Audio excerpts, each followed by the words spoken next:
हाँ जी दोस्तों, अब वापस से यहाँ पे इस क्वेश्चन को ट्राई करते हैं।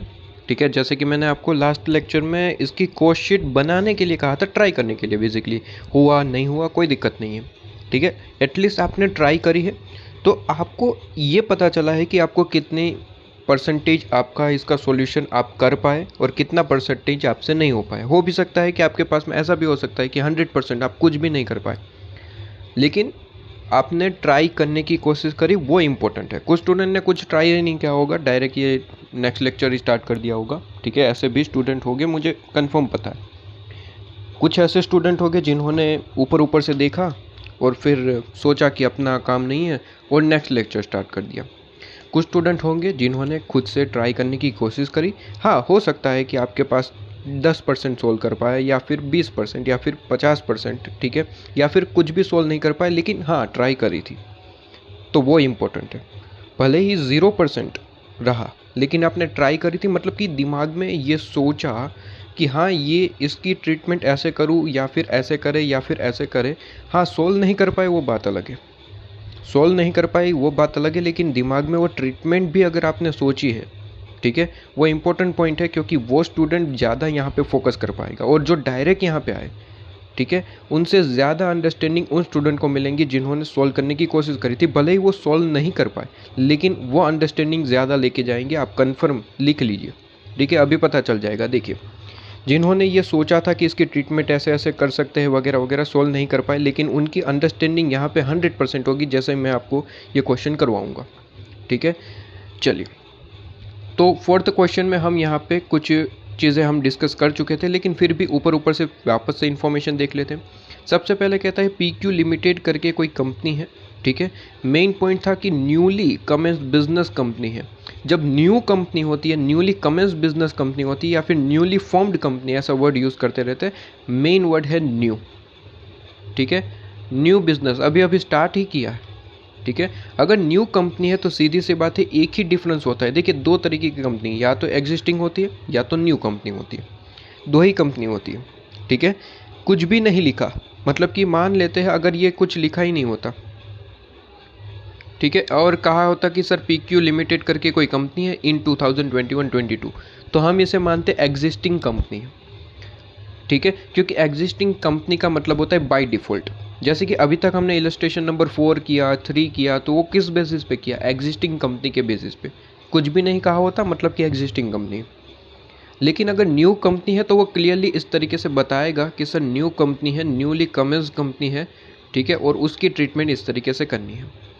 तो दोनों में डिफरेंस क्या है? एग्जिस्टिंग कंपनी हो तो हमें क्या करना है, और न्यू कंपनी हो तो क्या करना है? तो ज़्यादा कोई डिफरेंस नहीं है, दोनों का सॉल्यूशन सेम ही होता है। बस जस्ट एक डिफरेंस, कहते हैं कि सर स्टॉक जो रॉ मटेरियल का आप कैलकुलेट करते हैं ना, तो रॉ मटेरियल कंजम्पशन पे कैलकुलेट करते हैं, वो तो एग्जिस्टिंग कंपनी में भी करते हैं, न्यू कंपनी में भी करते हैं। फॉर एग्जांपल यहाँ पे एक क्वेश्चन ले जो हम ऑलरेडी सॉल्व कर चुके हैं, इलस्ट्रेशन नंबर 4 या फिर कोई भी ले लेते हैं। ठीक है, जैसे कि हमने कोई सॉल्व किया हो ऐसा क्वेश्चन जो यहाँ पे, जहाँ पे क्रेडिटर वर्ड आया हो। हाँ, ये कौन सा है? प्रैक्टिकल क्वेश्चन नंबर 7 ले लेते हैं। ठीक है, इलस्ट्रेशन 4, प्रैक्टिकल नंबर 7, कोई भी ले सकते हैं। देखिए, प्रैक्टिकल क्वेश्चन नंबर 7 में क्या था सर? प्रैक्टिकल क्वेश्चन नंबर 7 में रॉ मटेरियल कंज्यूम गिवन था। देखिए ज़रा, हाँ sir, raw material consume given था। देखिए, मटेरियल यूज़ या फिर कंज्यूम गिवन है सर, बिल्कुल गिवन है। अच्छा, क्वेश्चन में कहीं पे भी ये कहा था कि कंपनी न्यू कंपनी है? नहीं सर, ऐसा कुछ नहीं कहा था। कुछ कंपनी का नाम दे रखा था और कहते हैं कि भाई इनका बिजनेस है और प्रिपेयर करिए वर्किंग कैपिटल स्टेटमेंट, बस इतना ही लिखा था। न्यू कंपनी ऐसा नहीं कहा है। ऐसा नहीं कहा, इसका मतलब क्या हम ये कह सकते हैं कि सर ये एग्जिस्टिंग कंपनी है? बिल्कुल सर, ये एग्जिस्टिंग कंपनी है। ठीक है सर, ये आपके पास में एकदम से क्लियर है, ये एग्जिस्टिंग कंपनी है। ठीक है, तो यहाँ पे एग्जिस्टिंग कंपनी है। ठीक है, तो यहाँ पे डिफरेंस क्या होता है न्यू कंपनी और एग्जिस्टिंग कंपनी? सबसे पहले एग्जिस्टिंग कंपनी में अगर हमने है तो हमने कैसे कैलकुलेट किया? रॉ मटेरियल और क्रेडिटर, ये दोनों का ही डिफरेंस होता है। न्यू कंपनी और एग्जिस्टिंग कंपनी दोनों में एक ही डिफरेंस है, बाकी सारी कैलकुलेशन सेम रहेगी। एक डिफरेंस कौन सा है सर? रॉ मटेरियल और क्रेडिटर। ये दो चीज़ में कैलकुलेशन में थोड़ा सा ध्यान रखना है, बाकी एज इट इज़ एग्जिस्टिंग और न्यू दोनों में सब सेम होता है। कोई फ़र्क नहीं पड़ता। फिनिश गुड्स COGS पे कैलकुलेट हो रहे थे, अभी भी होंगे। Debtor credit cost of credit sale पे कैलकुलेट हो रहे थे, आज भी होंगे। सेलिंग एक्सपेंस सेल के हिसाब से कैलकुलेट हो रहे थे, मतलब कि उसका जो एक्सपेंस होगा उसके हिसाब से कैलकुलेट हो रहे थे, आज भी होंगे। कैश जो गिवन थे उस पर हम डायरेक्टली अमाउंट लिख देते थे, क्वेश्चन में गिवन था वो हम डायरेक्टली यहाँ पे कॉपी पेस्ट कर दे देंगे, आज भी करते हैं। ठीक है, आज भी मतलब कि न्यू कंपनी में भी करेंगे, कोई फ़र्क नहीं। एग्जिस्टिंग में न्यू में कोई फ़र्क नहीं है। वेजेस जो अमाउंट गिवन होता है उस पर हम मंथ कैलकुलेट करके डायरेक्ट अमाउंट निकाल लेते थे, आज भी करेंगे, कोई फ़र्क नहीं है। Raw material sir, raw material consume पे निकालते थे, आज भी करेंगे। न्यू कंपनी में भी रॉ मटेरियल कंज्यूम पे ही निकलता है, फ़र्क एक ही है, क्रेडिटर। न्यू कंपनी और एग्जिस्टिंग कंपनी का कंसेप्ट में एक ही फ़र्क है, वो है क्रेडिटर। क्रेडिटर निकालने के लिए मटेरियल परचेज की ज़रूरत होती है। अगर एग्जिस्टिंग कंपनी है तो हम यहाँ पे मानते हैं कि सर ओपनिंग स्टॉक और क्लोजिंग स्टॉक दोनों सेम है। ओपनिंग स्टॉक और क्लोजिंग स्टॉक दोनों सेम है। फॉर एग्जांपल आप ओपनिंग में 5000 यूनिट रखते हैं, ठीक है, और फॉर एग्जांपल आपने जो है, जैसे कि मैंने एग्जांपल तो ऑलरेडी दिया था आपको लास्ट लेक्चर में, फॉर एग्जांपल हम कहते हैं कि सर 5000 यूनिट आप जो है ओपनिंग स्टॉक में रखते हैं, फिर पूरे साल में आपने 15,000 यूनिट और बनाए, ठीक है, और आपका क्लोजिंग स्टॉक भी सेम है, ऐसा एज्यूम करते हैं। ठीक है, एग्जिस्टिंग कंपनी में ये ऑलवेज एजम्पशन रहती है कि ओपनिंग और क्लोजिंग दोनों सेम है, एजम्पशन ऑलवेज। ठीक है, इसलिए आप देखिए एक बार के लिए प्लस एक बार के लिए माइनस तो आमने सामने कट ही हो जाता है। तो मटेरियल परचेज और मटेरियल कंज्यूम दोनों एक ही होते हैं, कब? एग्जिस्टिंग कंपनी में। लेकिन सर अगर न्यू कंपनी है तो मटेरियल कंज्यूम और मटेरियल परचेज दोनों डिफरेंट होंगे। क्यों? क्योंकि एग्जिस्टिंग कंपनी में ओपनिंग स्टॉक होता है, न्यू कंपनी में ओपनिंग स्टॉक नहीं होता। ओपनिंग स्टॉक नहीं होने के कारण यहाँ पे मटेरियल परचेज की कैलकुलेशन डिफरेंट हो जाती है। बात समझ रहे? तो ये चीज़ आपके पास में, तो कहते हैं कि सर क्रेडिटर में कैलकुलेशन में ध्यान रखना अगर न्यू कंपनी है तो। अगर एग्जिस्टिंग कंपनी है तो जो मटेरियल पे अमाउंट निकल रहा था, मतलब कि मटेरियल पे जो हम जिस अमाउंट पे निकाल रहे थे, क्रेडिटर भी उसी अमाउंट में निकलेगा, 6,75,000 एग्जिस्टिंग कंपनी है तो। लेकिन सर अगर न्यू कंपनी है, रट लीजिएगा ये चीज़, अच्छे से रट लीजिएगा, समझने की ज़रूरत नहीं है। देखिए ये रट लीजिएगा, मैं बता रहा हूँ वैसे ही ऑलवेज कैलकुलेशन करके ये हो जाएगा। देखिए एग्जिस्टिंग कंपनी है तो ये तो क्लियर है कि सर दोनों के लिए सेम ही रहेगा, कोई फ़र्क नहीं है, क्योंकि हम ये एज्यूम करते हैं कि ओपनिंग स्टॉक और क्लोजिंग स्टॉक दोनों सेम ही है, मतलब कि मटेरियल कंज्यूम ही मटेरियल परचेज है। ठीक है, दोनों अमाउंट सेम है, मतलब कि इसी पे ही रॉ मटेरियल कैलकुलेट होगा, इसी पे ही क्रेडिटर भी कैलकुलेट होगा। इसलिए देखिए दोनों को सेम अमाउंट पे कैलकुलेट करा गया, उनके मंथ जो है उसको मल्टीप्लाई करेंगे और काम खत्म। लेकिन सर यहीं पे अगर ये न्यू कंपनी होता, अगर मैं यहाँ पे लिख दूँ सर न्यू कंपनी है, सर न्यू कंपनी है तो क्या फ़र्क पड़ेगा? एक ही फ़र्क पड़ेगा, रॉ मटेरियल तो इस पे ही कैलकुलेट हो रहा था, कंज्यूम पे, मटेरियल यूज़ पे ही कैलकुलेट हो रहा था, यही अमाउंट आएगा, सिंपल। इसमें कोई फ़र्क नहीं है, ये सेम है, ये ऑलवेज सेम रहेगा, ये तो सिंपल है। रॉ मटेरियल कंज्यूम पे कैलकुलेट होता है, आज भी किया है और काम खत्म है। फ़र्क कहाँ पड़ता है? सिर्फ एक ही पॉइंट, दैट्स क्रेडिटर। यहाँ पे ही फ़र्क पड़ेगा। यहाँ पे ये जो अमाउंट आप ले रहे थे कंज्यूम, अब ये नहीं लेंगे, क्योंकि न्यू कंपनी है तो कहते हैं कि जो मटेरियल पे जिस अमाउंट पे कैलकुलेट होते हैं, जिसे हम मटेरियल कंज्यूम कहते हैं, वो अमाउंट तो लेना ही लेना है। साथ में क्लोजिंग स्टॉक, ये जो अमाउंट आपने निकाला, ठीक है, इसे क्लोजिंग स्टॉक कहते हैं, रॉ मटेरियल का क्लोजिंग स्टॉक। ये जो निकाला आपने अमाउंट, इसे ऐड कर देना है, ऑलवेज ये रट लीजिए, ये चीज़ रट लीजिएगा कि ये चीज़ आपको ऐसे ही करनी है। न्यू कंपनी है तो बस इतना ही काम करना है कि रॉ मटेरियल को जिस पे कैलकुलेट करते हो, जिसे मटेरियल कंज्यूम कहते हैं, 6,75,000 प्लस कर देना ये जो अमाउंट आपने निकाला है रॉ मटेरियल के लिए 56,250। तो 6,75,000 प्लस 56,250 ऐड करके यहाँ पे जो अमाउंट आएगा वो लिख देना, इंटू 2 डिवाइड बाई 12, काम खत्म। बस इतना ही, एक ही डिफरेंस होता है और काम खत्म। न्यू कंपनी एग्जिस्टिंग कंपनी में बस इतना ही डिफरेंस होता है। अगर न्यू कंपनी लिख दिया तो ये अमाउंट तो लेना ही लेना है, वो तो एग्जिस्टिंग में भी ले रहे थे, ठीक है। लेकिन अगर न्यू कंपनी है तो बस ये अमाउंट तो लेना ही है, साथ में ये अमाउंट ऐड कर देना, यहाँ पे जो भी अमाउंट आया वो ऐड कर देना, और फिर दोनों का जो टोटल आया वो यहाँ पे ले लेना, और इनटू जो भी मंथ है आपके पास में मल्टीप्लाई करके काम खत्म, ठीक है। आइए प्रैक्टिकल क्वेश्चन नंबर 4 पे वापस से आ जाते हैं। प्रैक्टिकल क्वेश्चन नंबर 4 पे हम वापस से डिस्कशन कर लेते हैं। कहते हैं कि सर PQ लिमिटेड करके कोई कंपनी थी, न्यू कंपनी बोला है। न्यू कंपनी का मतलब मटेरियल परचेज को आप material consume plus closing stock के हिसाब से कैलकुलेट करेंगे। इसका शॉर्टकट मैंने बता दिया, वही रट लेना, ठीक है। कि रॉ मटेरियल में जाना, रॉ मटेरियल पे जिस पे कैलकुलेट कर रहा है वो अमाउंट तो लेना ही लेना है, उसका जो अमाउंट आया वो भी लेना है, दोनों ऐड करके फिर उस पर क्रेडिटर निकालना। वापस से अभी रिपीट करेंगे हम, जब कैलकुलेशन करेंगे तो समझ आ जाएगा, एकदम से क्लियर होगा, ठीक है। कहते हैं सेल वगैरह की इन्फॉर्मेशन है, बेसिकली ये इन्फॉर्मेशन P&L की इन्फॉर्मेशन है, ठीक है। P&L की इन्फॉर्मेशन आपको गिवन है, ठीक है। P&L की इन्फॉर्मेशन गिवन है। कहते हैं सेल है वगैरह वगैरह चीज़ें, सारी चीज़ें आपको गिवन है। खर्चे है कुछ, ठीक है। तो यहाँ पे खर्चों में COGS ग्रॉस प्रॉफिट आपके पास में आ गया, फिर administration, selling expense, profit before tax, ये सारी इन्फॉर्मेशन आपको है, ठीक है। Main points is provision for taxation. ये प्रोविजन फॉर टैक्सेशन जो है, जैसे कि मैंने आपको लास्ट लेक्चर में भी बताया था कि प्रोविजन फॉर टैक्सेशन जो होता है, जो ये प्रोविजन फॉर टैक्सेशन जो होता है, ठीक है, ये प्रोविजन फॉर टैक्सेशन भले ही P&L में है, क्योंकि ये खर्चा है तो सीधी सी बात है, खर्चे वगैरह जो भी होते हैं वो P&L में जाते हैं। तो ये P&L में तो दिख रहा है क्योंकि इसने P&L दिया है, कॉस्ट शीट नहीं दी, P&L। तो P&L में तो सारे खर्चे आते हैं, लेकिन ध्यान रहे हमें अगर कॉस्ट शीट बनानी है तो ये कॉस्ट शीट में नहीं आता, ये चीज़ याद है ना। कॉस्टिंग में आप पढ़े होंगे कि ये टैक्सेशन कॉस्ट शीट में नहीं आता, टैक्स वगैरह चीज़ें कॉस्ट शीट में नहीं आती। तो कॉस्ट शीट जब बनाएंगे तो याद रखिएगा कि टैक्सेशन वगैरह नहीं आता उसमें, ये तो P&L बनाया हुआ है, ठीक है। कॉस्ट शीट में ये चीज़ नहीं आएगी, ठीक है। कॉस्ट शीट में इसे इग्नोर कर देना एक तरीके से, ओके सर। इसके बाद आगे बढ़ते हैं। कहता है कि आपके पास में COGS जो आपने ऊपर देखा 1,53,000, उसके अंदर क्या क्या मिला हुआ है, कैसे निकला, तो उसने यहाँ पे डिटेल व्यू दे रखा है कि इस तरीके से 1,53,000 निकाल के आए, ठीक है सर। ये चीज़ आपके पास में एकदम से क्लियर है। एक बार के लिए मिटा देता हूँ, वापस से ये समझा देते हैं ताकि आपके पास में अगर कोई चीज़ भूल गए तो वापस से हम कैलकुलेट कर पाए। चलिए, इसके बाद मैंने जो इन्फॉर्मेशन दी थी, कहता है कि ऊपर की जो इन्फॉर्मेशन है वो सिर्फ और सिर्फ फिनिश गुड्स से रिलेटेड है। ये दिक्कत दे दी क्योंकि कॉस्ट शीट टोटल के बेसिस पे बनती है। अगर मटेरियल में कॉस्ट शीट में अगर हम मटेरियल लिख रहे हैं, अगर कॉस्ट शीट में हम लेबर लिख रहे हैं, तो कॉस्ट शीट का कहना है कि मटेरियल टोटल बेसिस पे होना चाहिए, मतलब कि उसका अमाउंट जो लिख रहे हो वो टोटल होना चाहिए, सिर्फ फिनिश गुड्स का अमाउंट नहीं होना चाहिए। टोटल का मतलब फिनिश गुड्स प्लस जहाँ कहीं भी मटेरियल यूज़ हुआ है।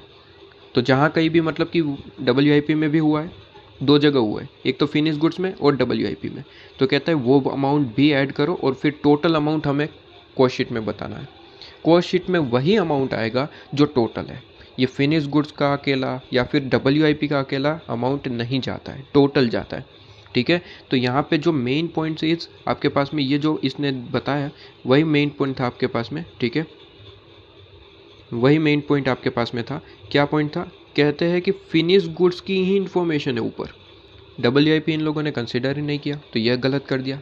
तो इस इंफॉर्मेशन के बेसिस पे कॉस्ट शीट नहीं बनाई जा सकती। क्यों? क्योंकि ये इंफॉर्मेशन केवल और केवल फिनिश गुड्स के लिए है, WIP कंसिडर नहीं है। तो इस इंफॉर्मेशन के बेसिस पे कॉस्ट शीट नहीं बन सकती। कॉस्ट शीट तो तब बनेगी जब इसके साथ साथ WIP का अमाउंट हमें पता हो और उसे ऐड करें और जो अमाउंट टोटल आए उसके बेसिस पे कॉस्ट शीट बन सकती है, ठीक है। ये चीज़ भी अपने को क्लियर है सर। कहते हैं तो WIP का अमाउंट निकाले कैसे? तो उसने खुद कहा, आपको यहाँ पे टेंशन लेने की ज़रूरत नहीं, उसने खुद कहा। क्या कहा? कहते हैं कि सर आप एक काम करिए, 15% ऑफ द प्रोडक्शन मतलब कि फिनिश गुड्स, कहते हैं फिनिश गुड्स का 15% कर देना। जहाँ कहीं भी आपको WIP निकालना है, फॉर एग्जांपल मटेरियल का निकालना है, इसका 15% कर दो। फॉर एग्जांपल वेजेस का निकालना है, 15% कर दो। ये WIP के लिए अवेलेबल अमाउंट मिलेगा, ध्यान रखिए। इसका 15% करने से WIP के लिए अवेलेबल अमाउंट मिलेगा। फिर उसका कंप्लीशन जितना होगा उतना मल्टीप्लाई करना पड़ेगा आपको, ध्यान रहे दोस्तों। मैं कह रहा हूँ कि 15% इसने कहा है कि WIP के लिए अवेलेबल अमाउंट मिलेगा, मतलब कि अगर मटेरियल का मुझे WIP निकालना है तो इसका 15% करो, वेजेस का निकालना है तो इसका 15% करो, तो दोनों का 15% करिए ज़रा।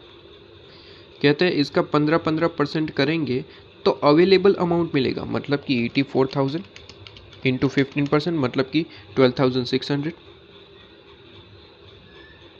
और 62,500 इंटू 15% 9,375, ठीक है।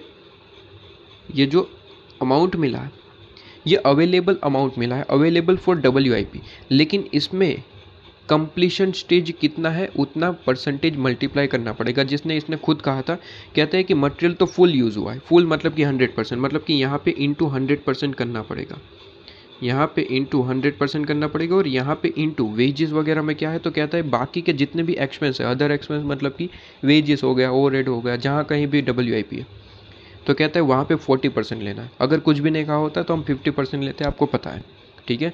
अगर कुछ भी नहीं कहते तो मटेरियल तो 100% ही लेते, ऑलवेज एजम्पशन करते हैं, इसने यहाँ पे बता रखा है तो ठीक है। और वेजेस वगैरह को हम 50% लेते हैं, अगर क्वेश्चन ने नहीं कहा होता तो। इसने 40% कहा है तो 40% लेना पड़ेगा, तो इंटू 40%, ठीक है जी। तो करिए इसका मल्टीप्लाई, फिर आपको WIP का अमाउंट मिलेगा, मतलब कि 12,600 इंटू 100% मतलब कि 12,600, और 9,375 इंटू 40% मतलब कि 3,750 WIP का अमाउंट है। WIP का अमाउंट है, मतलब कि WIP का अमाउंट इस तरीके से निकलता है। 15% करने से WIP का अमाउंट अवेलेबल अमाउंट मिलता है, WIP का अमाउंट नहीं मिलता, ठीक है। तो यहाँ पे प्लस करेंगे WIP का अमाउंट। WIP का अमाउंट कितना मिला, कहते हैं यहाँ पे प्लस 12,600 और यहाँ पे 3,750। अब ये जो टोटल आएगा, उस पे वर्क आपके पास में कोस्ट शीट, ठीक है, उस पे कोस्ट शीट बनती है। जो अमाउंट आपके पास में टोटल बेसिस पे आप जो ये निकालेंगे, ये जो टोटल निकालेंगे, मटेरियल का अमाउंट निकालेंगे, वेजेस का अमाउंट निकालेंगे, इस बेसिस पे, ये इन्फॉर्मेशन की बेसिस पे कोस्ट शीट बनती है। क्लियर है सर एकदम से। इसके बाद डेप्रिसिएशन वगैरह गिवन था। कहते हैं कि आपको क्या करना है, यहाँ पे ये मंथ वगैरह गिवन थे। कहते हैं एक्सपेंसेस आपको 1 मंथ के हिसाब से है, एडवांस में है। Supplier of the material will extend, ये मैंने आपको सिखा दिया था कि इस तरीके से 1/1/2 लिखा है तो इसे कैसे सोल्व करना है। कहता है 1/2 पहले कैलकुलेटर में कर देना 0.5, और डैश के आगे जो चीज़ है उसे ऐड करना है, मतलब कि 0.5 + 1 मतलब कि 1.5, तो 1.5 मंथ कह रहा है, ठीक है। इसके बाद 20% फॉर सेल, आपके पास में यहाँ पे सेल में 20% कैश रहेगा, बाकी का क्रेडिट। और ध्यान रहे डेटर क्रेडिट सेल के हिसाब से कैलकुलेट होते हैं, ना कि कैश, ठीक है। तो कैश का पार्ट नहीं लेना है, डेटर ऑलवेज क्रेडिट के हिसाब से कैलकुलेट होते हैं। तो क्रेडिट सेल की जो कॉस्ट है, क्योंकि डेटर हम बाय डिफ़ॉल्ट किस पे कैलकुलेट करते हैं, कॉस्ट ऑफ सेल, तो क्रेडिट सेल के लिए जितनी कॉस्ट है उस पे डेटर कैलकुलेट होगा, ठीक है जी। कहता है रेस्ट है 2 मंथ आपके पास में, ठीक है। 70%, ये इंपॉर्टेंट पॉइंट है, 70% of income tax will paid in advance in quarterly मतलब कि आपको पता ही है, आपके पास में 3/12 कर देंगे, ठीक है। क्वार्टर है मतलब कि 3/12। तो कहता है क्वार्टरली इंस्टॉलमेंट के हिसाब से 70%, ये इंपॉर्टेंट है, कहता है 70%, ठीक है। 70% इसने जो लिखा है ये इंपॉर्टेंट पॉइंट है, ठीक है। ये डिस्कस करेंगे, कोई दिक्कत नहीं है। इसके बाद क्या है, कहता है 8,000 रुपीज़ कैश में रखना है, ठीक है। 10% वो कंटिजेंसी रखना चाहते हैं, और प्रिपेयर करिए वर्किंग कैपिटल स्टेटमेंट, ठीक है। अब जब ये क्वेश्चन जो है as it is same to same RTP MTP में बहुत पहले डाला गया था, ठीक है। तो उसने यहाँ पे एक चीज़ लिख दी थी, कहते हैं on cash cost basis, on cash cost basis, ठीक है। जो कि ICA मॉड्यूल में तो पिछले काफ़ी सारे अटेम्प्ट से ये लिख ही नहीं रहे कि कौन से बेसिस पे, लेकिन यहाँ पे जब RTP MTP में आया तब उन्होंने क्लियरली इसमें लिख रखा था कि कैश कॉस्ट बेसिस पे आपको ये प्रिपेयर करना है। 2 बेसिस है, पता ही है आपको, टोटल बेसिस और कैश कॉस्ट बेसिस। दोनों में एक ही फ़र्क है, एक में डेप्रिसिएशन हम कंसिडर नहीं करते, एक में करते हैं। कैश कॉस्ट में डेप्रिसिएशन कंसिडर नहीं किया जाता। तो देखिए, जब क्वेश्चन में कुछ भी नहीं कहा हो, ऐसा तो बहुत रेयर केस में होगा कि क्वेश्चन में नहीं कहा है एग्जाम के अंदर, यहाँ पे तो होते रहता है ऐसा कुछ। ICA मॉड्यूल में तो कोई भी क्वेश्चन डाल देते हैं, कोई फ़र्क नहीं पड़ता उनको।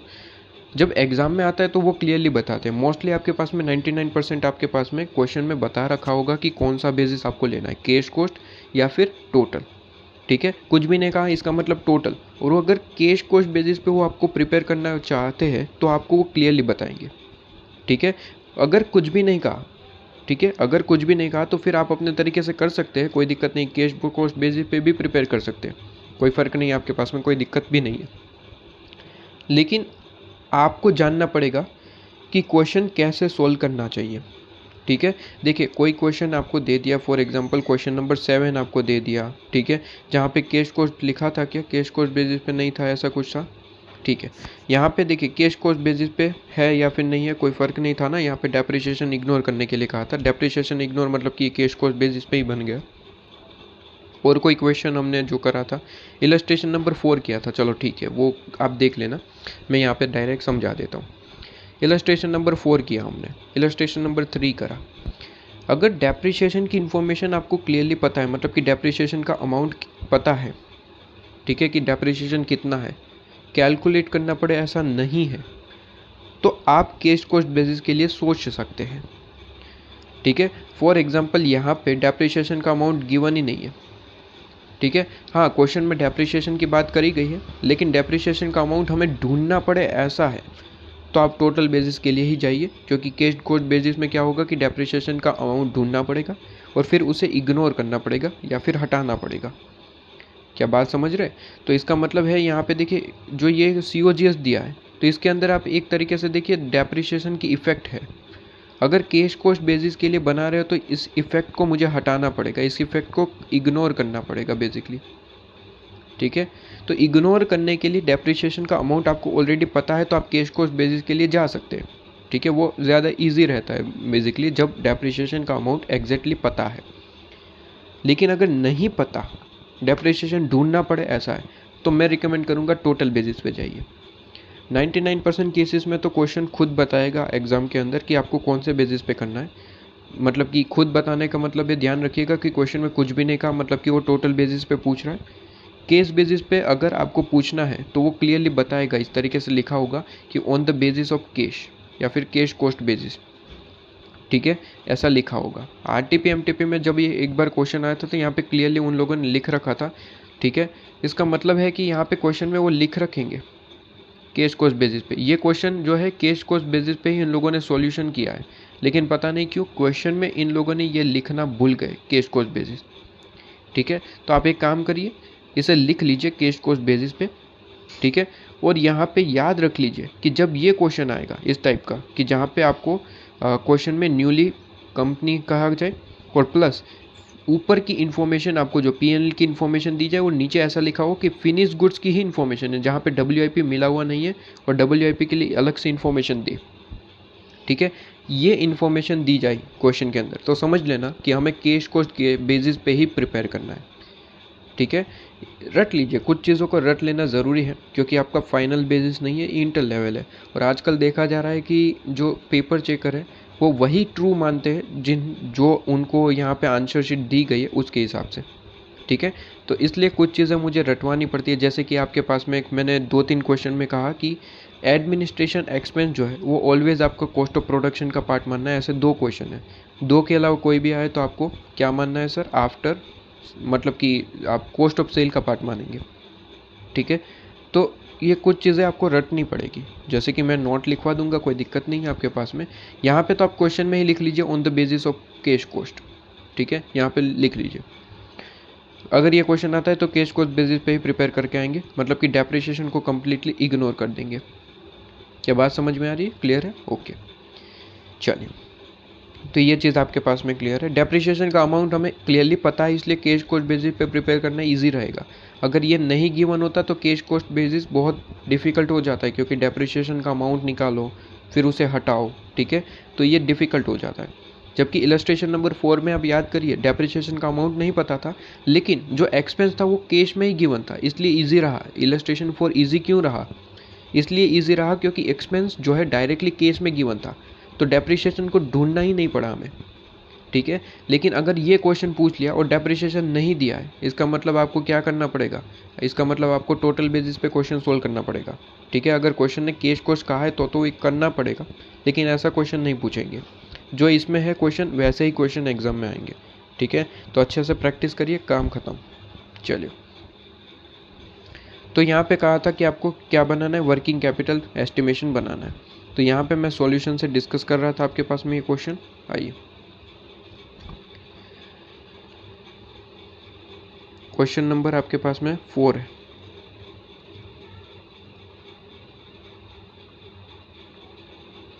क्वेश्चन नंबर 4, ये रहा, जहाँ पे हम कोस्ट शीट प्रिपेयर कर रहे थे, है ना।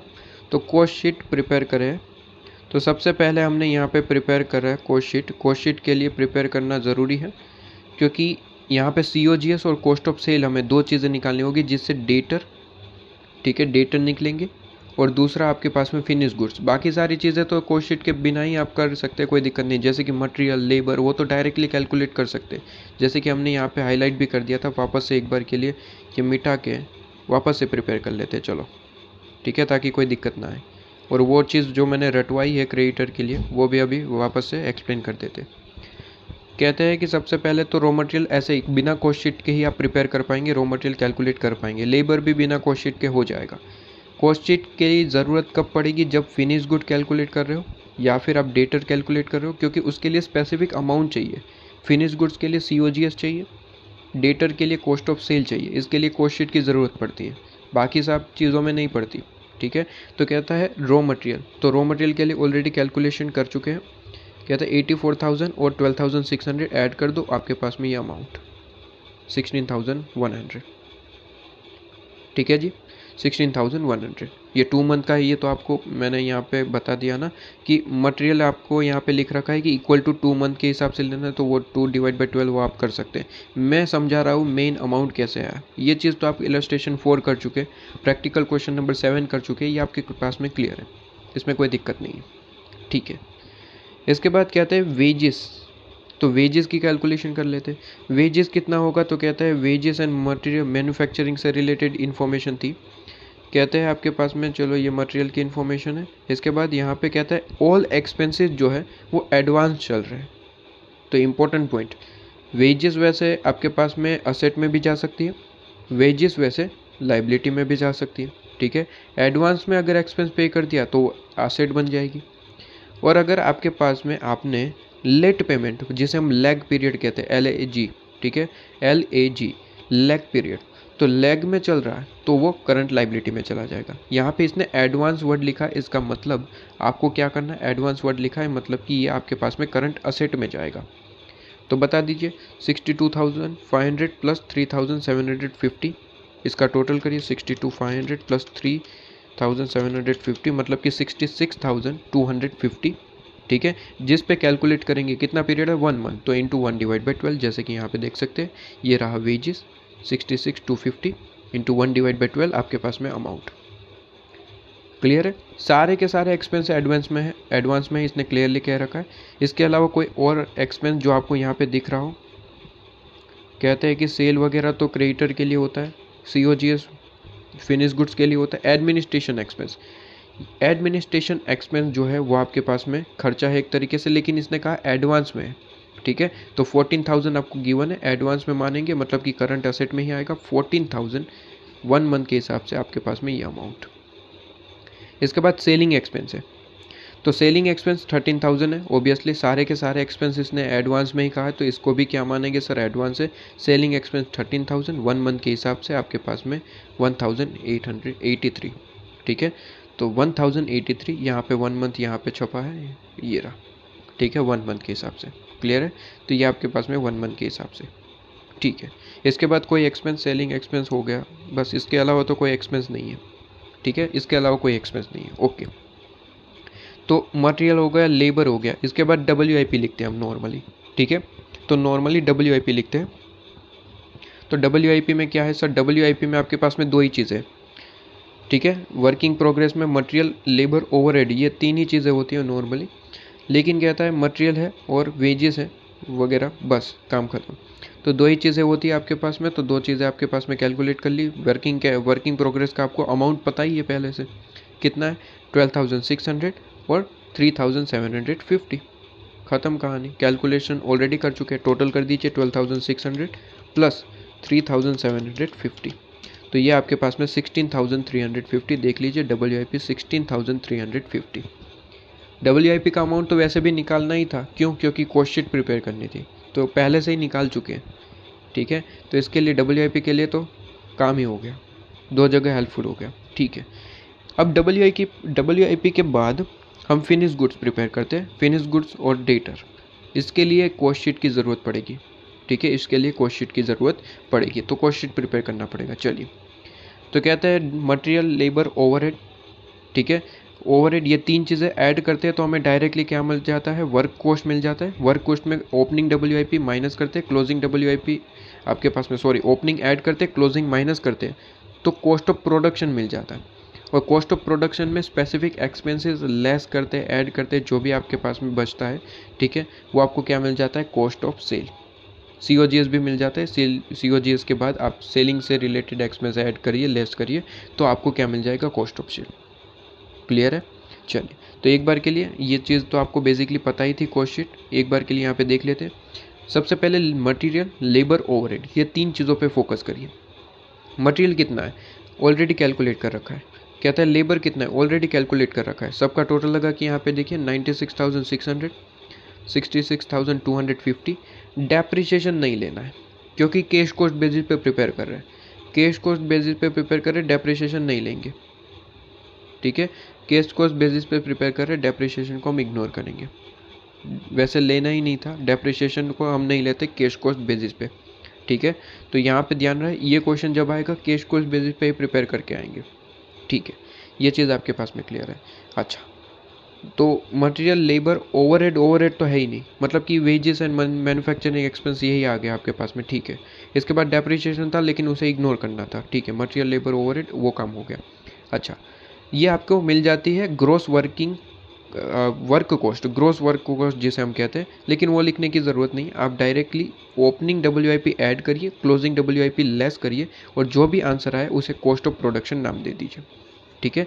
तो कहते हैं ओपनिंग WIP कितना है, तो ओपनिंग WIP नहीं होगा, क्यों सर, न्यू कंपनी है ना, तो ओपनिंग WIP वगैरह जैसा कुछ नहीं होता। क्लोजिंग WIP होगा क्या, हो सकता है, ठीक है। तो क्लोजिंग WIP कितना है सर, ओबियसली जितना कैलकुलेट कर रखे आपने। कहता है 12,600, 3,750। क्लोजिंग WIP यहाँ पे लिख लिया हमने, जो कि माइनस करेंगे, ठीक है। अब यहाँ पे क्वेश्चन आएगा कि सर अब तक कितने सारे क्वेश्चन किए हमने, वहाँ पे तो क्लोजिंग WIP आपने कैलकुलेशन में लिया नहीं, मतलब कि इलस्ट्रेशन 4 भी किया था, प्रैक्टिकल क्वेश्चन नंबर 7 भी किया, इलस्ट्रेशन नंबर 3 भी किया, वहाँ पे भी वर्किंग प्रोग्रेस का कुछ था, लेकिन आपने कॉस्ट शीट जब प्रिपेयर करी तो वहाँ पे क्लोजिंग WIP नहीं लिया, ऐसा क्यों? तो वही लॉजिक जो मैंने अभी अभी बताया। कहता है न्यू कंपनी जब होता है तो ओपनिंग कुछ नहीं होता, क्लोजिंग ही होता है सिर्फ और सिर्फ, ठीक है। और एग्जिस्टिंग कंपनी होता है तो वहाँ पे ओपनिंग और क्लोजिंग दोनों सेम होता है, हम एज्यूम करते हैं। अब मेरी बात ध्यान से सुनिए। एग्जिस्टिंग कंपनी है, ठीक है, एग्जिस्टिंग कंपनी है, तो ओपनिंग भी 16,350 होगा और क्लोजिंग भी इतना ही होगा। अब आप एक बात समझिए, मैं ओपनिंग 16,350 लिखूँ और क्लोजिंग -16,350 लिखूँ, अल्टीमेटली इफेक्ट तो ज़ीरो ही है, इसलिए जब एग्जिस्टिंग कंपनी है तब हम WIP का क्लोजिंग ओपनिंग लेते ही नहीं है, फिनिश गुड्स का क्लोजिंग ओपनिंग लेते ही नहीं है, क्योंकि हम एज्यूम करते कि ओपनिंग और क्लोजिंग दोनों सेम ही है, तो लेने की ज़रूरत नहीं है। लेकिन जब न्यू कंपनी होती है तो न्यू कंपनी में ओपनिंग नहीं होता लेकिन क्लोजिंग तो होगा ही होगा, इसलिए यहाँ पे कंसिडर करना पड़ेगा, ठीक है। तो अब अगर आप चाहें तो इसे यहाँ पे आप लिख सकते हैं इम्पोर्टेंट मार्क करके, कि एग्ज़ाम टाइम पे आप ये देखेंगे इम्पोर्टेंट WIP का क्लोजिंग और फिनिश गुड्स का भी क्लोजिंग आपको देखने को मिलेगा।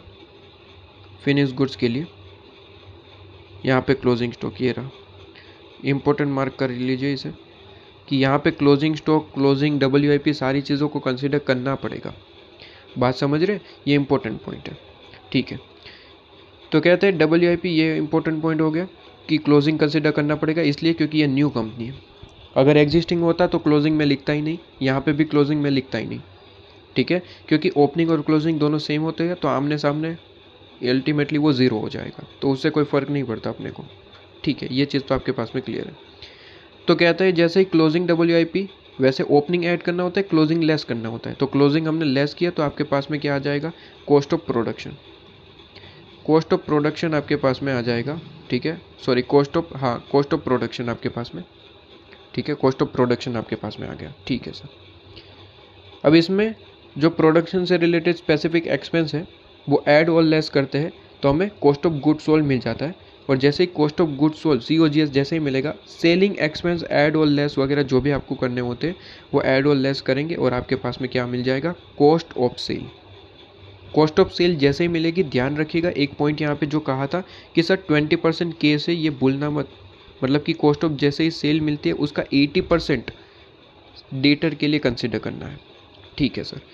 तो कहते हैं आपके पास में जैसे ही कॉस्ट ऑफ गुड्स प्रोड्यूस मतलब कि कॉस्ट ऑफ प्रोडक्शन मिल गया, ठीक है, इसके बाद हम क्या करेंगे, जो प्रोडक्शन से रिलेटेड अगर कोई एक्सपेंस है तो उसे कंसिडर करेंगे। तो कहते हैं यहाँ पे एडमिनिस्ट्रेशन एक्सपेंस को कॉस्ट ऑफ प्रोडक्शन का ही पार्ट माना गया है।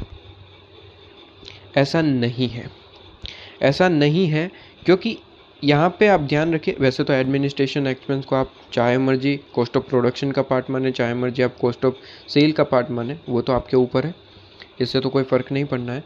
लेकिन ऐसा है कि सर इंटरमीडिएट लेवल है, ठीक है। तो यहाँ पे आपके स्टडी मेट में 2 ही क्वेश्चन है जहाँ पे एडमिनिस्ट्रेशन को एक्सपेंस को हम कॉस्ट ऑफ प्रोडक्शन का पार्ट मतलब कि यहाँ पे आप लेके आएंगे, ठीक है। यहाँ पे हम कैलकुलेट कर लेते हैं, यहाँ पे ऐड कर देते हैं, क्लियर है, यहीं पे हम ऐड कर देते हैं। लेकिन ये क्वेश्चन जो है ऐसा क्वेश्चन है जहाँ पे एडमिन को कॉस्ट ऑफ सेल का ही पार्ट माना है, कोई दिक्कत नहीं है, ठीक है। तो कॉस्ट ऑफ सेल का ही पार्ट माना है तो वहीं पे इस तरीके से ऐड करा हमने। कहते हैं कि एडमिनिस्ट्रेशन एक्सपेंस 14,000 जितना था 14,000 था, 14,000 हमने ऐड किया, ठीक है। और 14,000 ऐड करने के बाद हमारे पास में क्लोजिंग स्टॉक, अगर फिनिश गुड्स का कोई क्लोजिंग स्टॉक है तो उसे हम ले लेना है। लेकिन फिनिश गुड्स का क्लोजिंग स्टॉक इतने कहा था कि 10% of goods produce not yet sold, ठीक है। 10% ऑफ गुड प्रोड्यूस का मतलब होता है cost of production.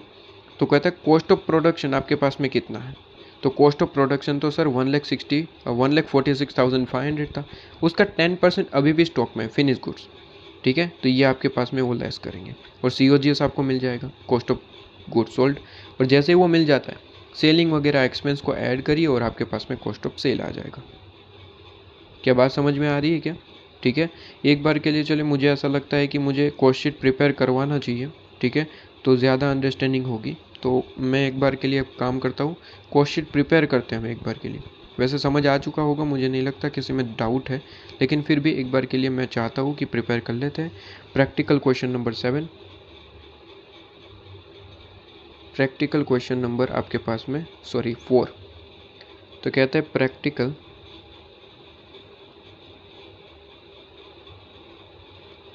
Question number आपके पास में 4, ठीक है। प्रैक्टिकल क्वेश्चन नंबर 4 हम यहाँ पे प्रिपेयर कर रहे हैं और इसके कॉस्ट शीट का पार्ट हम अभी सबसे पहले प्रिपेयर करते हैं, जो वर्किंग नोट में प्रिपेयर होता है। अच्छा, कोई स्टूडेंट को यहाँ पे डाउट होता है कि सर वर्किंग कैपिटल स्टेटमेंट पूछा है, ठीक है, तो यहाँ पे ज़रूरी है कि हम सबसे पहले वर्किंग कैपिटल स्टेटमेंट प्रिपेयर करें और वर्किंग नोट लास्ट में करें, ऐसा ज़रूरी नहीं होता। आप चाहे तो वर्किंग नोट पहले प्रिपेयर कर दीजिए, ठीक है। यहाँ पे मैं हेडिंग दे देता हूँ कि सर वर्किंग नोट में पहले प्रिपेयर कर रहा हूँ, ठीक है, वर्किंग नोट, और कॉस्ट शीट मैंने पहले प्रिपेयर कर दी तो चलेगा, कोई दिक्कत नहीं है। लेकिन ऐसा होता है कि सर जब वर्किंग नोट पहले प्रिपेयर करते हैं ना, तो कुछ स्टूडेंट की राइटिंग इस तरीके से होती है कि एग्जामिनर को पता ही नहीं चलता कि मेन आंसर कहाँ पे है, ठीक है, वो प्रॉपरली बाइफर्केशन कर ही नहीं पाते। इसलिए हम जनरली एडवाइस करते हैं कि जैसे ही क्वेश्चन है जो पूछा है वो पहले दिखना चाहिए। हाँ, अगर आप प्रॉपरली प्रेजेंटेशन कर पा रहे हैं, ठीक है, आपको खुद पे विश्वास है, आपने अपना आंसर शीट बनाया और आपको खुद पे विश्वास है कि आपको अपना आंसर शीट में जो आंसर देखना है वो मिल रहा है, तो एग्जामिनर को भी मिलेगा। लेकिन कुछ स्टूडेंट इस तरीके से लिखते हैं कि हमें खुद ढूंढना पड़ता है कि रियल आंसर किधर है, ठीक है, वर्किंग नोट ही वर्किंग नोट प्रिपेयर कर रहे हैं और उसी के अंदर कहीं ना कहीं वो आंसर भी लिख देते, तो उसके नंबर फिर नहीं मिलते, ठीक है, काट लेते नंबर, क्योंकि मिला ही नहीं, जो आंसर ढूंढ रहे वो मिला ही नहीं, क्योंकि उनके पास वक्त नहीं है। आप समझिए, उनके पास ज़्यादा वक्त नहीं है कि वो आपका एक एक पॉइंट देखें। उन्हें जो मेन आंसर चाहिए वो सबसे पहले वो ढूंढेंगे, उसके बाद वर्किंग नोट वगैरह चेक करेंगे, ठीक है। मेन आंसर देखेंगे क्या वो करेक्ट है, अगर वो करेक्ट है तो वर्किंग नोट ऑलमोस्ट करेक्ट होंगे, तो वो थोड़ा फास्ट में चेक करेंगे। अगर वो गलत है तो वर्किंग नोट अच्छे से चेक करेंगे, क्योंकि वहाँ पे कुछ नंबर आपको देने होते हैं तो वो दे देंगे, ऐसा होता है। तो अगर प्रॉपरली प्रेजेंटेशन कर रहे हैं, जो उन्हें आंसर चाहिए उस तरीके से ही आप प्रिपेयर कर रहे हैं। उन्हें आंसर कौन सा चाहिए, जो क्वेश्चन ने पूछा है। क्वेश्चन ने बेसिकली क्या पूछा है, वर्किंग कैपिटल रिक्वायरमेंट स्टेटमेंट पूछा है, तो वो क्लियरली उनको दिखना चाहिए, वो उनको दिख रहा है, बस आपके मार्क्स पक्के हैं। फिर आपने पहले प्रिपेयर किया बाद में प्रिपेयर किया वो ज़रूरी नहीं है, क्लियर है। चलो, तो कहते हैं क्वेश्चन शीट प्रिपेयर कर लेते हैं। सबसे पहले वर्किंग नोट जो मैं प्रिपेयर कर रहा हूँ क्वेश्चन शीट पे के लिए प्रिपेयर कर लेते हूँ, ठीक है जी। चलिए, क्वेश्चन शीट आपके पास में, कॉस्ट शीट, ठीक है जी। पर्टिकुलर,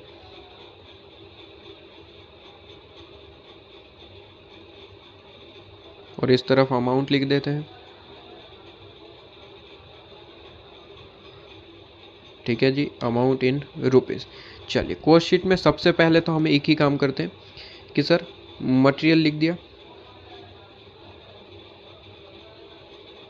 मटेरियल,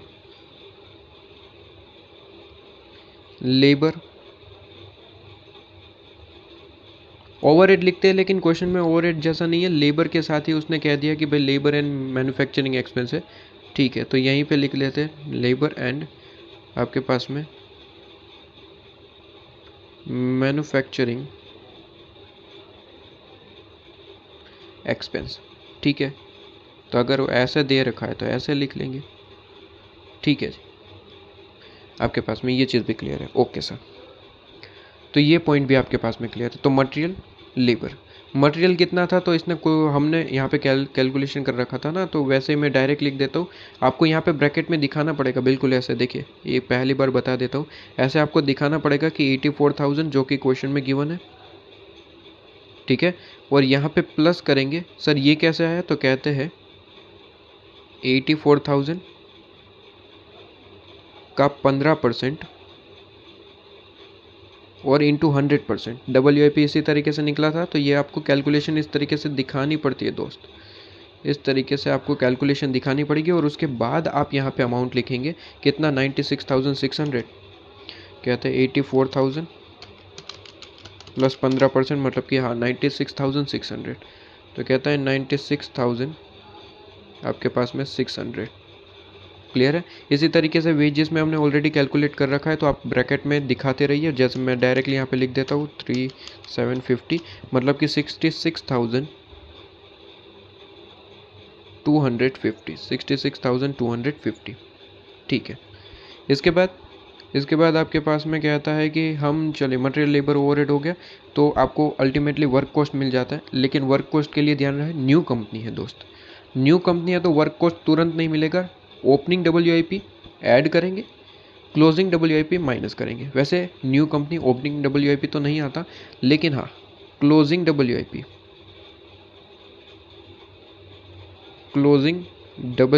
आपको क्या करना पड़ेगा सर, क्लोजिंग WIP लेस करना पड़ेगा। ठीक है, तो यहाँ पे ऐड और लेस लिख सकते हैं, इस तरीके से यहाँ पे लिखे तो वो ज़्यादा बेहतर होगा। कहते हैं ये ऐड करेंगे, खर्चे सारे के सारे ऐड ही करने, और आपके पास में जो लेस करने लायक पॉइंट्स है वो यहाँ पे लेस दिखा देंगे। कहते हैं क्लोजिंग WIP कितना है, WIP जो टोटल लगाइए, कहता है 12,600 प्लस 3,750, तो टोटल WIP इतना है 16,350। अच्छा, जैसे ही इसका आप कैलकुलेशन करेंगे, आपके पास में क्या आंसर आएगा सर, आपके पास में जो आंसर आएगा वो क्या आएगा सर, वर्क कॉस्ट। वैसे वर्क कॉस्ट लिखने की ज़रूरत नहीं, हेडिंग की ज़रूरत नहीं, क्योंकि वर्क कॉस्ट का हमें कहीं काम नहीं है, हमें दो ही चीज़ों का काम है, कॉस्ट ऑफ प्रोडक्शन और आपके पास में हमें चाहिए cost of good sold and आपके पास में कॉस्ट ऑफ सेल। ठीक है, चलिए वर्क कॉस्ट आपके पास में मिलेगा, वर्क कॉस्ट आपके पास में कितना मिलेगा, कहता है 96,600 प्लस 66,250 और माइनस 16,350। ठीक है, तो ये आपके पास में वर्क कॉस्ट का अमाउंट मिलेगा 1,46,500। इसके बाद क्या होता है सर, इसके बाद होते हैं कॉस्ट ऑफ प्रोडक्शन से रिलेटेड स्पेसिफिक एक्सपेंस। आपके पास में रिसर्च, क्वालिटी कंट्रोल आपने पढ़े होंगे आपने कॉस्ट सब्जेक्ट के अंदर, कि क्वालिटी कंट्रोल जो आपके पास में एक्सपेंस होते हैं, वैसे कुछ स्पेसिफिक एक्सपेंस होते हैं जो हम ऐड करते हैं तो कॉस्ट ऑफ प्रोडक्शन मिलते हैं। ठीक है, लेकिन ये आपका कॉस्ट सब्जेक्ट नहीं है, ये आपका FM है। यहाँ पे आपके पास में जो वर्किंग कैपिटल चैप्टर है उसके अंदर बहुत ही छोटा कॉस्ट शीट पूछा जाता है, कोई बड़ी इन्फॉर्मेशन नहीं होती। जैसे कि आप देख रहे पूरी की पूरी जो PNL की आपको इन्फॉर्मेशन है, इसमें वो स्पेसिफिक एक्सपेंस का कोई नामो निशान नहीं है। मतलब कि आप देखिए तो वर्क कॉस्ट ही आपके पास में एक तरीके से यहाँ पे बन गया है क्या, कॉस्ट ऑफ प्रोडक्शन। यही कॉस्ट ऑफ प्रोडक्शन हो गया, कॉस्ट ऑफ प्रोडक्शन, यही आपके पास में क्या बन गया सर, कॉस्ट ऑफ प्रोडक्शन। ये पॉइंट है आपके पास में कि कोई एक्स्ट्रा खर्चे है ही नहीं, तो work cost he cost of production बन गया। Work cost he cost of production बन गया। ठीक है सर। इसके बाद एडमिनिस्ट्रेशन एक्सपेंस गिवन है, लेकिन एडमिनिस्ट्रेशन एक्सपेंस को कॉस्ट ऑफ प्रोडक्शन का पार्ट नहीं मानेंगे। मैंने ऐसे कहा कि 2 ही क्वेश्चन है आपके सिलेबस में, ठीक है, जिसमें आपको एडमिनिस्ट्रेशन एक्सपेंस को कॉस्ट ऑफ प्रोडक्शन का पार्ट मानना है, उसके अलावा कहीं पे भी नहीं मानना। एक क्वेश्चन तो मैं दिखा चुका एक्सपोर्ट और डोमेस्टिक का, एक और क्वेश्चन मैं अभी दिखाऊंगा। उसके अलावा सभी क्वेश्चन में administration expense cost of production के बाद ही आएगा। ठीक है जी। चलिए, तो कॉस्ट ऑफ प्रोडक्शन के बाद ही आपके पास में एडमिनिस्ट्रेशन एक्सपेंस आएगा। ऐड करिए एडमिन एक्सपेंस,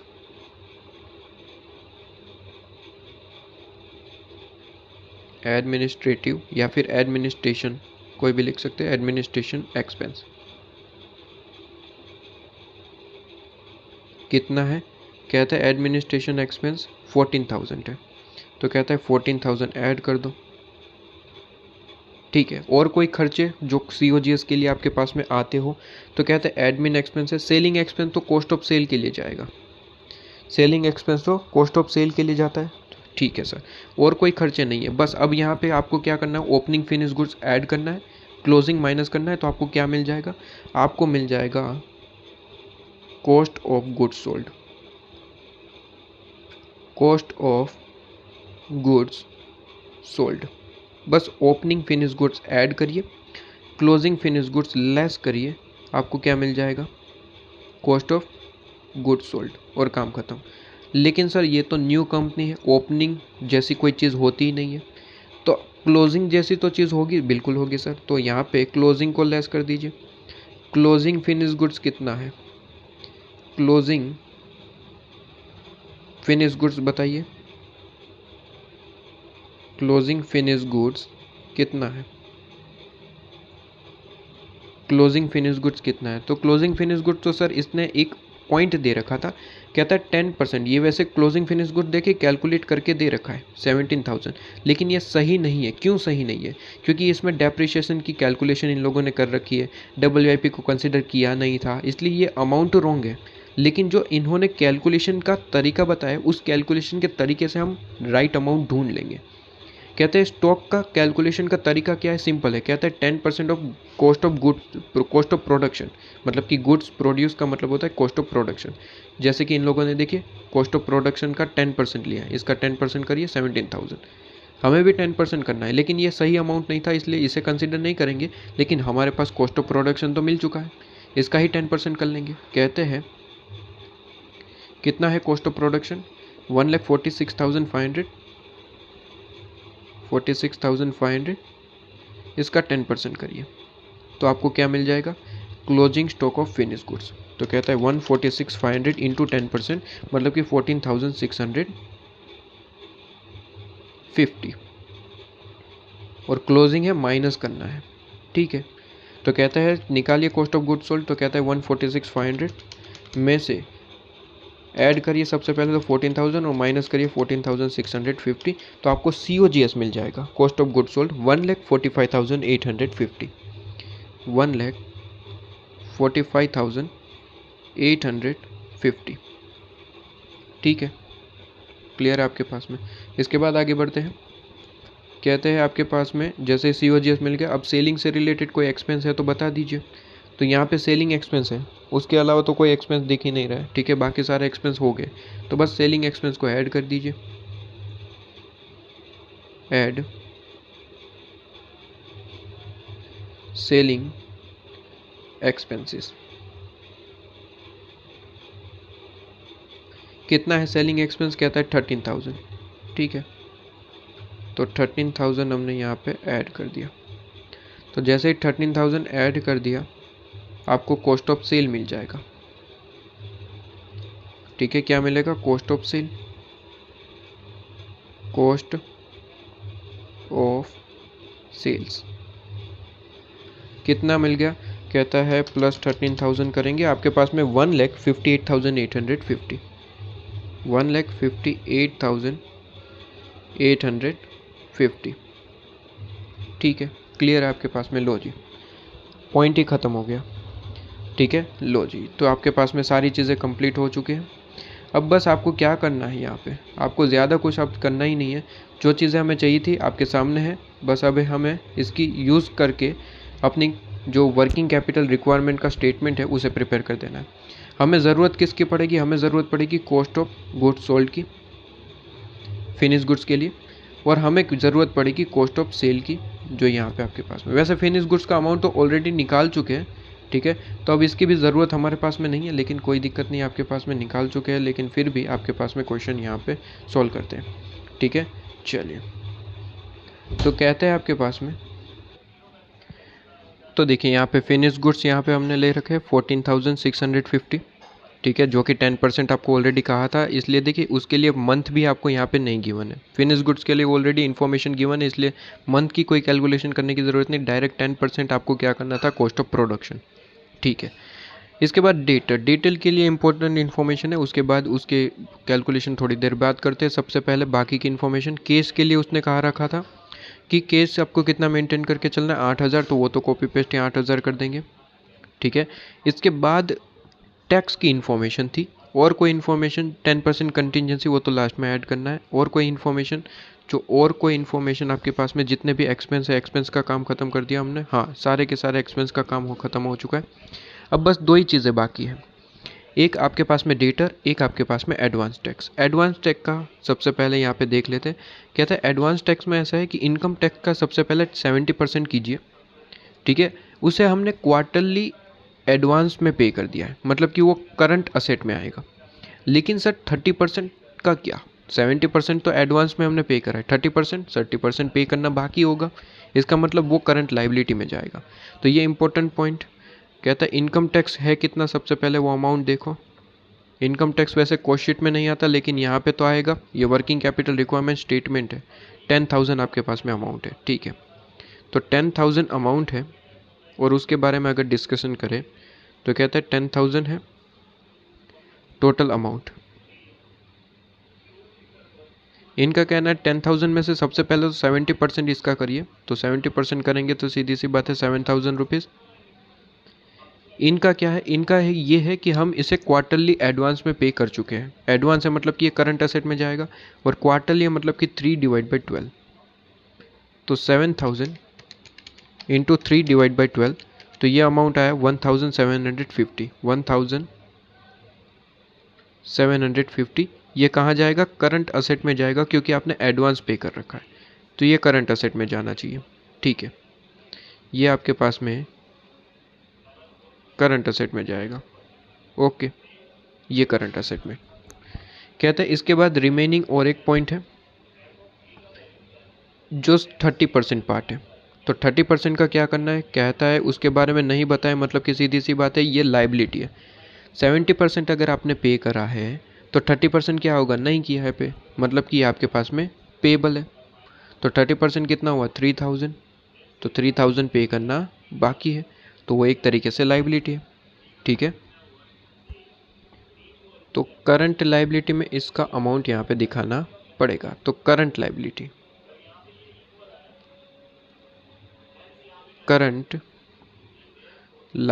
में इसको दिखाना पड़ेगा, करंट लाइबिलिटी,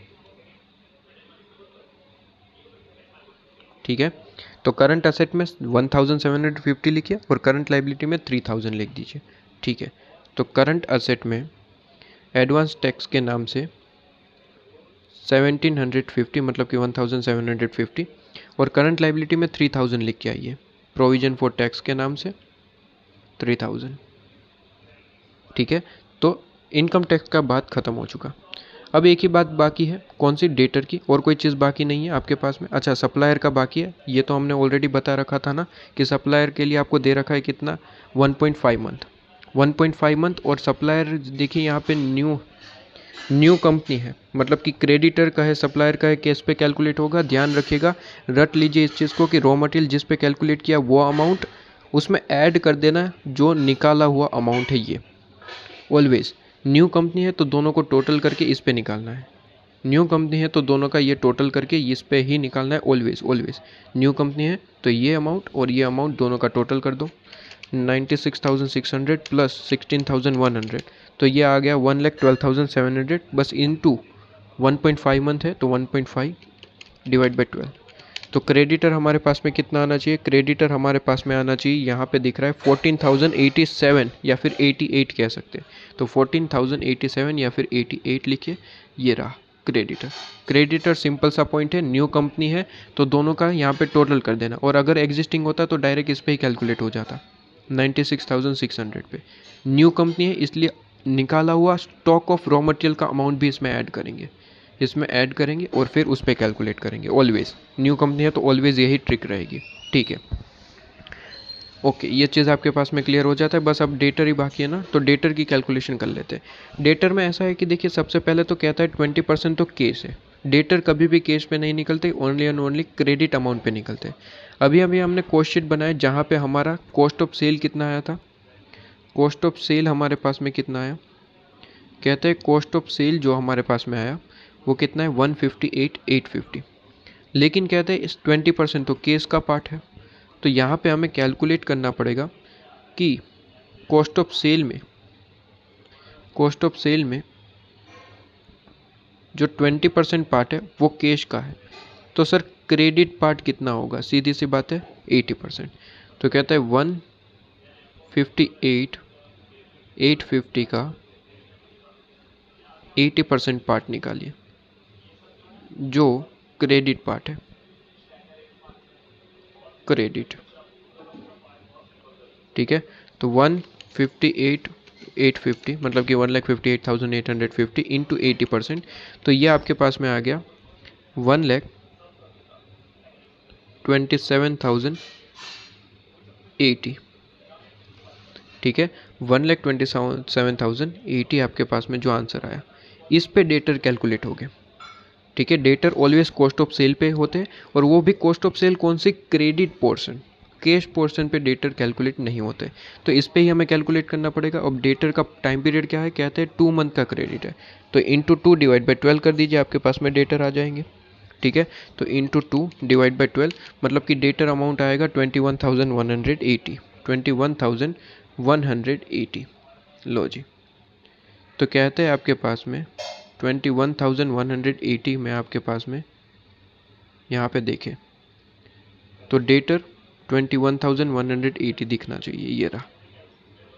बस जैसे ही आपके पास में काम खत्म हुआ, आपके पास में ग्रॉस वर्किंग कैपिटल या फिर टोटल करंट एसेट, जो भी वर्ड यूज़ करना चाहे कर सकते हैं आप, यहाँ पे मिल जाएगा, और टोटल करंट लायबिलिटी मिल जाएगी। दोनों का डिफरेंस निकालेंगे तो वर्किंग कैपिटल मिल जाएगा। लेकिन अगर 10% वगैरह मतलब कि कंटिजेंसी ऐड करना है तो जो वर्ड निकलेगा उसे नेट वर्किंग कैपिटल कहेंगे। मतलब कि एक्सेस ऑफ ये वर्ड लिखा है, इसका बदले आप जो है net working capital word use कर सकते हैं। जैसे कि लास्ट लेक्चर में समझाया था, उसमें 10% ऐड करेंगे तो आपके पास में क्या आंसर आ जाएगा? वर्किंग कैपिटल, ठीक है।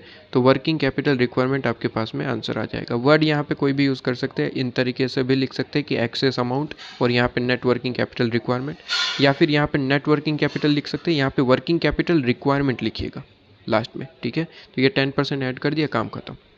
तो ये आपके पास में ये क्वेश्चन सोल्व हो जाता है। एक ही पॉइंट यहाँ पे नया था, क्रेडिटर निकालना। तो याद रहे कि आपके पास में 2-3 पॉइंट नए थे, दोनों डिस्कस कर देते हैं। सबसे पहले क्रेडिटर निकलेगा इन दोनों अमाउंट का टोटल पे, और जो आपके पास में कॉस्ट शीट बनाते, कॉस्ट शीट में क्लोजिंग को इम्पोर्टेंस देना है। अगर यहीं पे आप जो है एग्जिस्टिंग कंपनी होती तो ये पॉइंट आते ही नहीं क्लोजिंग के, ठीक है, क्योंकि हम मानते हैं कि ओपनिंग और क्लोजिंग दोनों सेम है। क्वेश्चन कुछ बताता है तो बात अलग है, लेकिन कुछ भी नहीं बताया मतलब कि एग्जिस्टिंग कंपनी में ओपनिंग स्टॉक और क्लोजिंग स्टॉक ऑलवेज सेम होता है, तो इसे लिखने का कोई मतलब नहीं बनता था। इसलिए अभी तक आपको ये चीज़ देखने को नहीं मिली थी। लेकिन न्यू कंपनी है, इसका मतलब ओपनिंग स्टॉक तो है ही नहीं, तो क्लोजिंग को कंसिडर करना पड़ेगा, ठीक है। तो इसलिए हमने यहाँ पे कंसिडर किया था। ये पॉइंट आपके पास में नए, तो टोटल इस क्वेश्चन के अंदर 2 पॉइंट नए हैं, क्रेडिटर और ये क्लोजिंग की इन्फॉर्मेशन, ठीक है। बाकी सारी चीज़ें तो एज इट इज़ थी। इलस्ट्रेशन 4 किया, प्रैक्टिकल क्वेश्चन नंबर 7 किया, वही सेम है, ठीक है। इसके बाद हम देख लेंगे क्वेश्चन नंबर 5।